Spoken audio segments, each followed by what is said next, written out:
I think personally they just have to keep doing what they've been doing. I mean, I know a lot of people are like, "Oh, they didn't do too well. Lando didn't do too well." Lando's podiumed every race, and Oscar has 2 wins and 3 podiums in 4 races. Lando obviously has another one too. Seems like they're doing a lot right, especially from where they were just 2 years ago when we look at it and we're like, dang, McLaren actually is doing well. And then it turned into McLaren is significantly faster than every single car out there.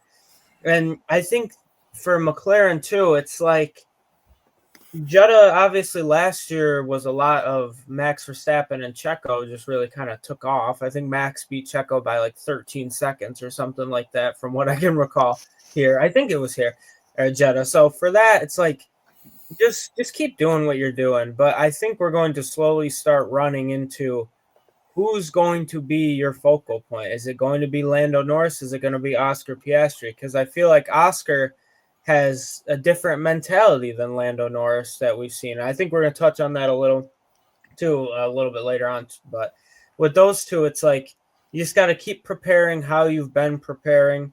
I don't know how they're preparing, but I think for Lando to have a podium in every race and Oscar to be in podium in 3 of them and win 2 of them, I think they're doing something right. But for those two drivers, I think it's going to be fun. I think it's going to be one of those two inevitably, but that wins this Jeddah race. But we'll see what happens. I think that's all we can really do is just hope McLaren, for them, I guess McLaren's sake, is hope that they don't change a lot up, because if they do, I think we're going to slowly see the demise of this team very early on in the season. I think it's more of a mentality thing than anything. I think you have 2 drivers who are 2 number 1 drivers are going to maybe see something like we saw with Rosberg and Hamilton back, a decade ago almost. So we'll see what happens. But for them, like I said multiple times in the last minute, just keep doing what you're doing if you're McLaren, and just let them battle.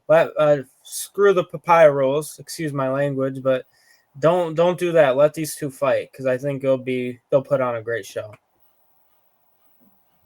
Yeah, I think it would be fun to see both of these McLaren drivers battle out for the championship, go blow for blow all throughout the Formula One season. But I don't really have much more to add as you, Matthew. I agree with that McLaren should continue to do what they're doing in their approach because it seems to be working. I just know when they come into a situation like it was, not this race weekend, but I believe it was the previous Grand Prix when it was when Max Ver no when Max Verstappen, it was when Oscar was faster than Lando, but they decided to keep Oscar behind instead of seeing if he could catch Max Verstappen. Yeah, it was the Japanese Grand Prix when Verstappen ended up winning that. And like I've said before, I'm not a fan of team orders at all. I think team orders really suck the excitement out of the race.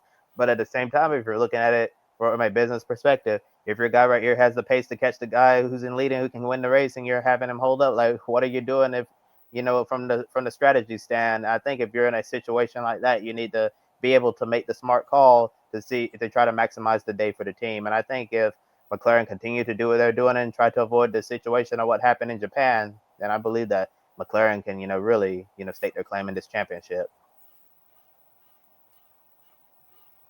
Muted, Joe. McLaren looking to make a championship claim. That's going to be really big because, of course, Red Bull has been making that championship claim for a long time with Max Verstappen. They didn't get the constructors last year. If McLaren could get that drivers, it'll be huge because for Red Bull, this was the first time this year they got double points. But the team is clearly not up to the championship standards everyone anticipated. For most of the race, Verstappen was behind. Pierre Gasly in that Alpine didn't get around until the final lap. Just barely enough time. Verstappen third in the Drivers' Championship, and he's only 6 points ahead of George Russell. Of course, George Russell, the Mercedes team, another podium finish.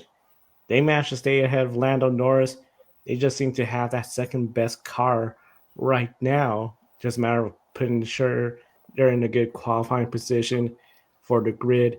Tanner, do you believe today's race is the realization that the Drivers' Championship may be out of reach for Max Verstappen? I mean, the championship's far from over. We have 20 more rounds left to run.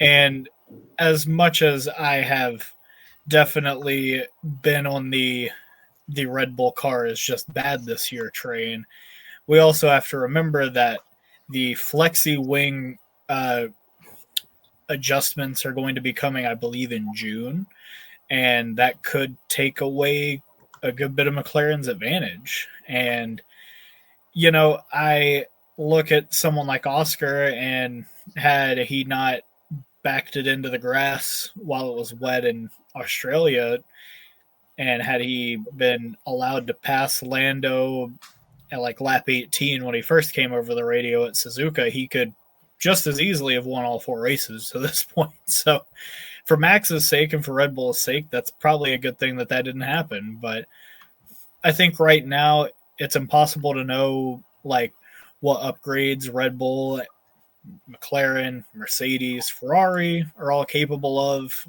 coming through this season. And I think it's a little too early to just start disqualifying people from the championship. But I got to tell you, I definitely felt pretty vindicated after last week when I said that if the Red Bull gets into traffic, it's not going to be worth anything.